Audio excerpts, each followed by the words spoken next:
Nagkaroon nga ulit kami mga boss ng maliit na payout dito nga sa social media account namin. Tulad nga ng sinabi ko dati, bawat payout na marireceive namin ay tutulong nga namin sa mga kabarangay namin dito nga sa Pangasinan. Dito nga yun mga boss sa hometown ni Boss Madam sa Barangay Kabayawasan, mga Tarem. Bispiras nga ng Pasko ay inihatid na ang tulong dito nga kay Kuya Ray at sa buong pamilya niya. Napakasarap nga sa pakiramdam mga boss na nakakatulong tayo galing nga dito sa pinaghihirapan natin sa Facebook. Kaya nga mga boss, napakalaki ng pasasalamat ko sa inyong lahat. Dahil kung hindi dahil sa mga suporta nyo ay hindi natin maisa sa katuparan itong adhikain natin. Tara na mga boss at silipin nyo na nga ang mga pangyayari dito nga sa full video.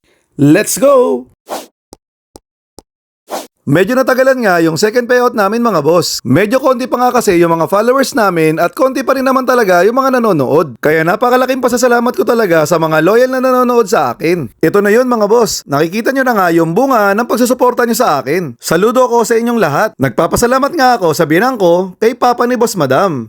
Si Papa nga itong nasa video na nag-aasikaso ng mga pinamili na ipamimigay nga. Bumili nga sila ng isang kabang bigas, iba't ibang pagkain na pang Noche Buena at kung ano-ano pa. Saktong-sakto nga mga boss kasi bispiras talaga ng Pasko ngayon. Kung umabot ka pa nga sa parte na ito ng video, huwag mo nang kalimutang i-like and share. Napakalaking tulong yan sa katulad naming mga content creators. At syempre boss, kung hindi ka pa naka-follow, i-follow mo na din ako. Ngayon pa nga lang ay nagpapasalamat na ako sa gagawin nyong ito. Sabay-sabay na nga nating painggan mga boss yung sasabihin ni Kuya Ray. Napakalaki nga kasi ng pasasalamat niya dahil magiging masagana nga ang Noche Buena nila.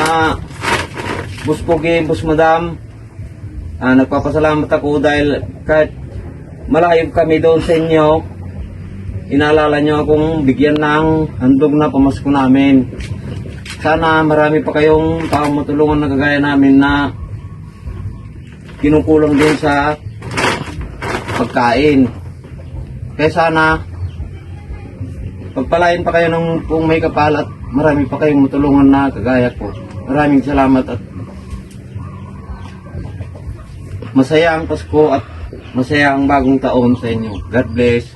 Sana mga boss ay na-inspire namin kayo sa video na ito. Sa mga iba pa pong gustong tumulong dito nga sa adhikain ko ay bukas po ang aking messenger. At sa magtitiwala nga po sa amin, titiyakin ko po sa inyo na hindi ko sisirain yung tiwalang ibibigay nyo po sa akin. Sa mga solid followers ko nga, sana hindi kayo magsawa na magsuporta sa mga videos ko. Maraming salamat sa mga suporta nyo palagi sa akin. Sana nga ay mas dumami pa kayo para mas marami pa tayong matutulungan. Hindi lang sa Pilipinas, maging dito nga sa Jeddah, Saudi Arabia. Syempre, shoutout na nga rin sa team charity ko dito nga sa Jeddah. Napakaganda nga rin kasi ng adhikain namin na makatulong dito sa mga kababayan nating nangangailangan. Naway nga, mabigyan pa tayo ng maraming lakas para maisa katuparan ito. Hanggang dito na nga lang ang video na ito mga boss. Maraming salamat sa mga sumusuporta at sa mga susuporta pa lang. Maligayang Pasko at manikong bagong taon sa ating lahat. Bye-bye!